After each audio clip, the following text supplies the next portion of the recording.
మీ ఇంట్లో యేసు ప్రభుకు సంబంధించిన ఫోటో ఏదన్నా ఉందా? ఒక్కటి కూడా లేదన్న. ఫోటో లేదు. లేదు. కొంతమంది యేసు ప్రభువు ఇక్కడ వరకు చుట్టుండి, అవును, కోల ముఖం ఉండి, అవును, ఒక చున్నీదార్ టైప్ ఇది ఒకటి ఇట్లా షాల్వా వేసుకొని అవును ఉంటది అన్న రూపం ఎవరు చెప్పిర్రు? తెలీదన్న. ఎవరు చెప్పారు? బహుశా మైకల్ ఆంజలో నాకు ఆయన ఉన్నాడు, ఆయన గీశాడు అనుకుంటాను. యేసు ప్రభు ఊహా చిత్రాన్ని గీశాడు. అది యేసు ప్రభు అనేది నేను చెప్పిన భావంతో ఉండేటటువంటి బొమ్మ అనేది అది యేసు ప్రభు కాదు అని నేను అంటాను. కాదు, 1800s వచ్చింది అది. యేసు ప్రభు 2000 years బ్యాక్ వచ్చాడు. కాబట్టి ఆయన ఎలా ఉంటాడు ఈయనకే తెలియదు. దీనికి సంబంధించి ఒక చిన్న జోక్ ఉందన్న. అదేంటంటే యేసు ప్రభుని ఆయన గీశాడు, ఒక వ్యక్తిని పిలిచి ఎదురుగా పెట్టుకొని యేసు ప్రభు ఇలా ఉంటాడు అన్నట్లుగా ఆయన గీచాడు.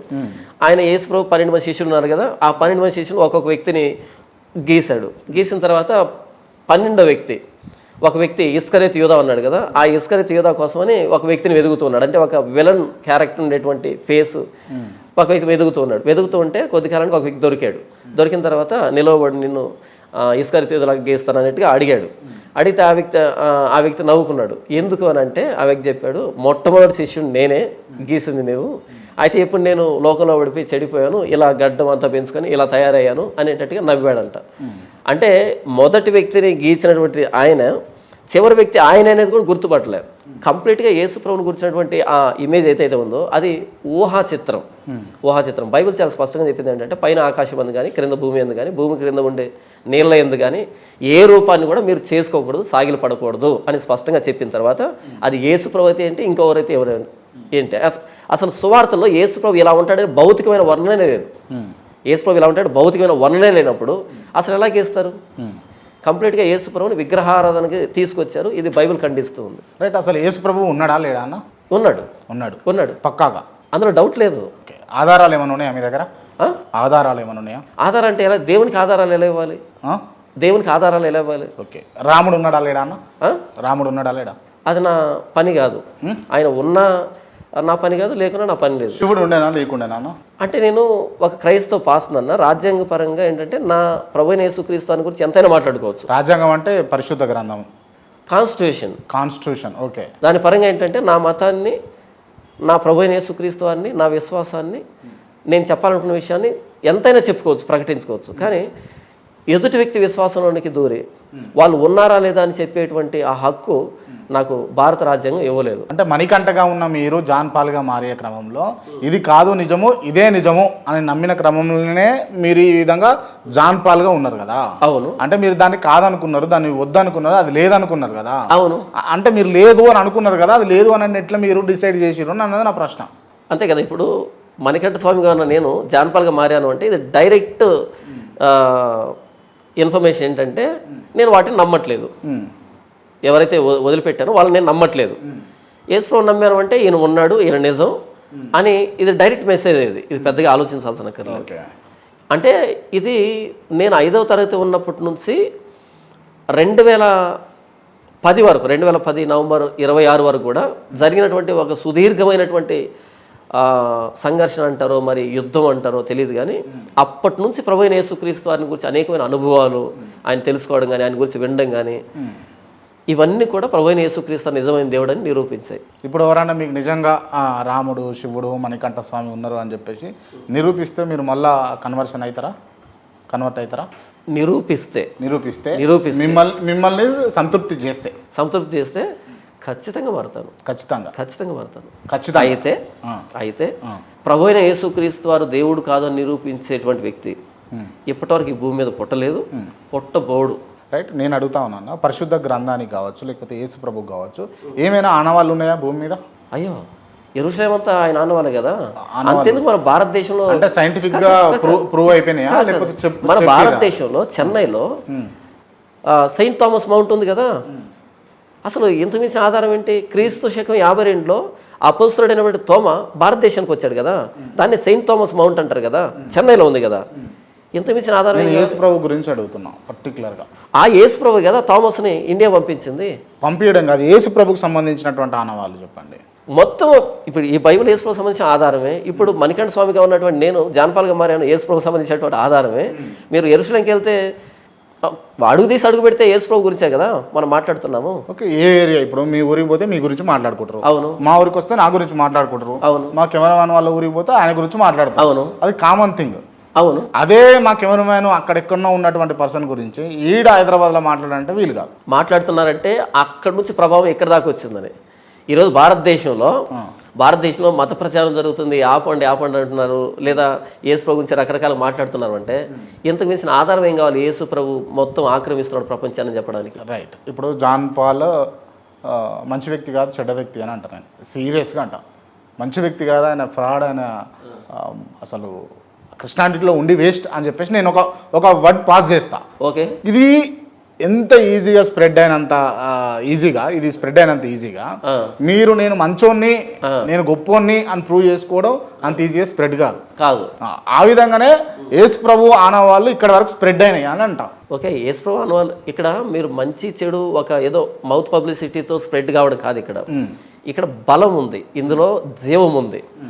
అంటే మౌత్ పబ్లిసిటీతో ఏదో ఫ్యాన్స్ గాను అభిమానులు గాను ఇలా ఉండొచ్చేమో కానీ, ఫాలోవర్స్ ఉండొచ్చు కానీ, నిజంగా జీవితాలు మారవు.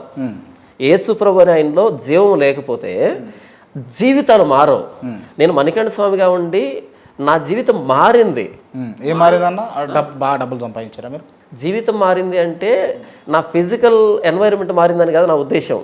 జీవితం మారిందంటే అప్పుడున్నటువంటి ఆలోచన విధానానికి ఇప్పుడున్న ఆలోచన విధానం మారింది. అప్పుడు ఏంటి ఆల్కహాల్ తీసుకుంటున్నా? తాగుతూ ఉన్నాను. సిగరెట్లు అలవాటు ఉండేనా?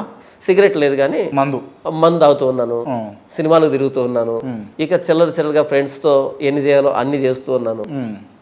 కంప్లీట్గా ఆలోచన విధానం మారిపోయింది. అది క్రిస్టియానిటీలో ఎందుకు? ఇప్పుడు నేను నిష్ట పెట్టుకొని నాకు ఏదైనా దుర్బుద్ధి ఉంది, దురలవాట్లు ఉన్నాయి అనుకోండి, నేను ఇవాళ నిష్ట కూర్చొని నాకు నేనే ఎవరు వద్దు, ఓకే నేను ఇది మానేస్తున్నా, ఇది తినా, ఇది తాగా, ఈడికి పోను ఆడికి పోను అని నేను పెట్టుకుని సరిపోయాయి. ఇక దాంట్లో మార్పు ఎందుకు? విల్ పవర్ కావాలి దానికి. ఒకవేళ అలా పెట్టుకుని మీరు మారగలిగితే అది వండర్ అన్న. అట్లా మారిన వాళ్ళు ఉండరంటారా? పొరపాటును కూడా దేవుణ్ణి అసలు దేవుడే లేడు, యేసు లేడు, అల్లా లేడు, ఇంకోరు లేరు అని అనేటోళ్ళు ఇవాళ నిష్టగా పద్ధతిగా ఉన్న వాళ్ళు లేరంటారా? ఉన్నట్టు నటిస్తున్నారు. యేసు ఇప్పుడు మీరు కూడా నటిస్తురా? నేను నో ప్రాబ్లం మీరు నో ప్రాబ్లం కాదన్న, ప్రాబ్లం ఉంటుంది ఇక్కడనే. ఖచ్చితంగా నేను అన్నదానికి మాట చెప్పాలి, నేను ప్రూవ్ చేస్తాను. బైబిల్లో స్పష్టంగా ఏం చెప్పబడిందంటే నీతిమంతుడు లేడు, ఒక్కడు లేడు అని చెప్పబడింది. నరుని హృదయాలోచన వారి బాల్యం నుండి చెడ్డది అని వ్రాయబడింది. మానవుడు స్వభావ సిద్ధంగా పుట్టుకతోనే పాపి అని వ్రాయబడింది. నేను పాపంలో పుట్టినవాడును, పాపంలోనే నా తల్లి నన్ను గర్భధరించిన భక్తుడు అంటాడు. ఇలా ఏంటంటే ఏ భేదం లేదు, అందరూ పాపం చేసి దేవుడు అనుగ్రహించే మహిళను పొందలేకపోతున్నా అని చెప్పబడింది. కాబట్టి మనిషి అనేవాడు మంచివాడు కాదు, పాపి అని బైబిల్ చెబుతూ ఉన్నప్పుడు నేను మంచివాడిని అని ఎవరైనా కనబరుచుకున్నా అంటే అంతకు మించిన వేషధారణ ఇంకొకటి లేదు. ఇప్పుడు మీరు పాప 100% పాపని. మీరు పాపలే? పాపనే. రైట్. దేవుడు ఉన్నాడా? అందులో డౌట్ లేదన్న. దేవుడు ఉన్నాడు. ప్రభు అయిన యేసుక్రీస్తు నిజమైన దేవుడు, ఆయన ఉన్నాడు. ప్రభు అయిన యేసుక్రీస్తు నిజమైన దేవుడు అని మీరు అంటున్న దేవుడు ఉన్నాడు. జాన్ పాలు మణికంఠ స్వామిగా ఉన్న జాన్ పాలు ఇవాళ జాన్ పాలుగా ఉన్నాడు. అవును, ఆ కన్వర్షన్ జరిగింది. అవును. సో నేనేమంటున్నా అంటే మిమ్మల్ని ఆ దేవుడు ఉండుంటే ఫస్ట్ పాపిగా పుట్టించొద్దు, ఫస్ట్ థింగ్. సెకండ్ థింగ్ ఏంటంటే మిమ్మల్ని ఈ హిందూ కమ్యూనిటీలో పుట్టించొద్దు. దాని తర్వాత మిమ్మల్ని కన్వర్షన్ అయ్యేదాకా వెయిట్ చెప్పొద్దు. ఇవన్నీ ఎట్లా జరిగినాయి? ఇక్కడ ఏంటంటే ఇది మీ అజంప్షన్. ఇక్కడ దేవుడు నన్ను పాపిగా పుట్టించలే. పరిశుద్ధులా మీరు? చెప్తాను, అక్కడికే వస్తున్నాను. మొట్టమొదట దేవుడు మానవుడిని చేసినప్పుడు యథార్థవంతుడిగా చేశాడు, పరిశుద్ధుడిగా చేశాడు. ఏదైనా తోటలో ఆదాము నుంచి హవ్వను తీశాడు. వారివరికి దేవుడు ఇచ్చినటువంటి ఆజ్ఞ ఏంటంటే మంచి చెడ్డలో తెలివినిచ్చే వృక్ష ఫలాన్ని తినకండి అని ఒక ఆజ్ఞ జారీ చేశాడు. అయితే ఆదాము హవ్వలు ఇరువురు ఆజ్ఞను అతిక్రమించారు. ఆజ్ఞను అతిక్రమించేదాన్ని పాపం అని పిలుస్తారు. ఆజ్ఞ అతిక్రమే పాపం, అది ఒక స్థితి. ఎప్పుడైతే వాళ్ళు ఆజ్ఞను అతిక్రమించారో వాళ్ళు పాపులయ్యారు. అలా వారి నుంచి వచ్చినటువంటి మానవ జాతి ఆ పాపం చేసే స్వభావాన్ని సంతరించుకొని వస్తున్నారు. ఆ వరుసలోనే నేను వచ్చాను. నా లోపల కూడా పాపం చేసేటువంటి స్థితి ఉంది. కాబట్టి దేవుడు నన్ను పాపిగా పుట్టించాలి. దేవుడు మానవుని యథార్థవంతుడిగానే పుట్టించాడు. అయితే వాళ్ళు చెడిపోయారు కనుక ఆ స్వభావం నాలోకి వచ్చింది తప్ప దేవుడు నన్ను పాపిగా పుట్టించలే. మొదట పుట్టించింది ఎవరిని? ఆదామునే.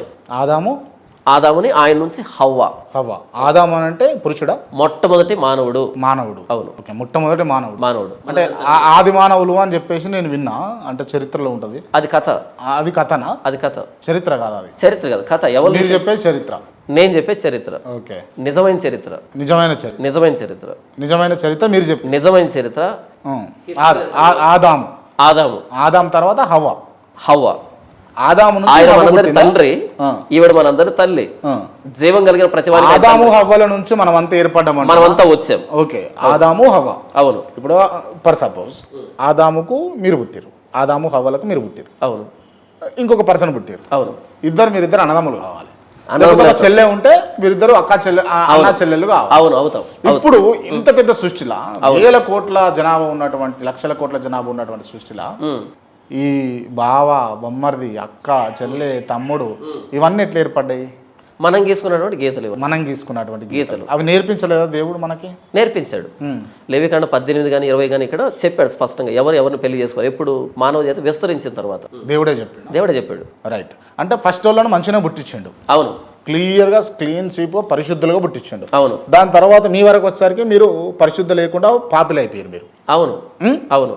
క్లియర్గా ఉన్నారు కదా? అవును. రైట్. ఆ మధ్యలో పాపం ఎట్లా ఏర్పడ్డది? మధ్యలో కాదు, ప్రారంభంలోనే పాపం జరిగింది. ప్రారంభంలోనే పరిశుద్ధులుగా పుట్టించారని మీరే అన్నారు. పరిశుద్ధులుగా పుట్టించాడు. పుట్టించి మీరు ఈ ఆజ్ఞను పాటించాలి, ఆజ్ఞను అతిక్రమించకండి అని చెప్పాడు. ఇప్పుడు ఆజ్ఞలు పెట్టడం అసలు ఆజ్ఞలే లేవు. మనకి ఇంతవరకే జ్ఞానం ఇస్తే సరిపోతుండే కదా. ఆజ్ఞ లేనప్పుడు దేవుని సార్వభౌమ అధికారం అన్నది మానవుడికి అర్థం కాదు. దేవునికి లోబడుతున్నా అనే విషయం మానవుడికి తెలియదు. ఆజ్ఞ ఉన్నప్పుడే ఆయన సార్వభౌమ అధికారం ఈయన మీద ప్రభుత్వం చేస్తుంది. ఇప్పుడు నేను ఏమంటా అన్నాను అంటే జనరల్గా ఈ సబ్జెక్ట్ అంతా పక్కన పెడితే, ఒక తండ్రి, ఒక భార్య, తండ్రి, తల్లి, 2 కుమారులు, 3 కుమారులు. ఓకే. 2 కుమారులు, 2 కుమార్తెలు, మొత్తం వాళ్ళ ఫ్యామిలీ అంటే 2 తల్లిదండ్రులు, 2 కుమారులు, 2 వీళ్ళు, మొత్తం 6 మెంబర్స్. సృష్టిలో ఎవరు లేరు, వీళ్ళే ఉన్నారు.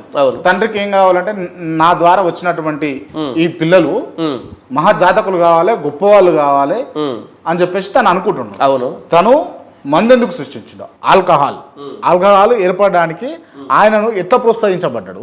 ఆయన అసలు ఆ సృష్టి ఏర్పడుతుంది, ఇది రాయి కలిస్తే నిప్పు ఏర్పడుతుంది అన్నట్టుగా ఇట్లా ఇవన్నీ మూలికలు లేకపోతే ముడిసరుకు అంతా ఎందుకు ఏర్పరిచిండు?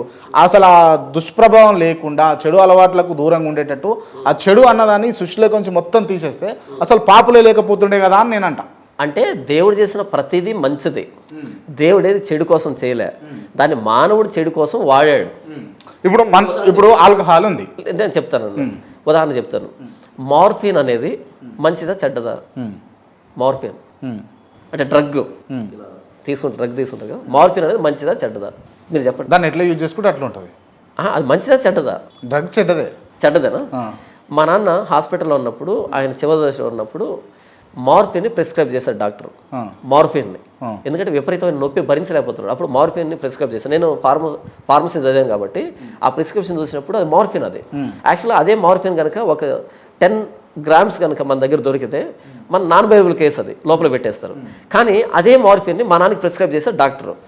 ఎందుకు అంటే మా నాన్న అప్పుడు నిద్రపోవాలి అంటే, ఆయన సర్వైవ్ కావాలంటే ఆయనకి మత్తు కావాలి, అక్కడ ఆ నొప్పిని అధిగమించేటువంటి మత్తు కావాలి అక్కడ.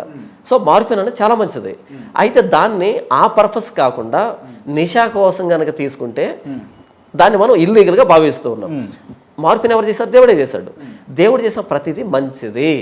అయితే మానవుడు దాన్ని వాడే విధానాన్ని బట్టి అది ఇల్లీగల్ లీగల్ దేవుడు చేసేది అంత మంచిదే కదా. అవును, మంచిగానే ఉండే కదా. అవును. మరి అట్లాంటప్పుడు ఆ మార్ఫిన్ తోటి అవసరం ఎందుకు వచ్చింది మానవునికి?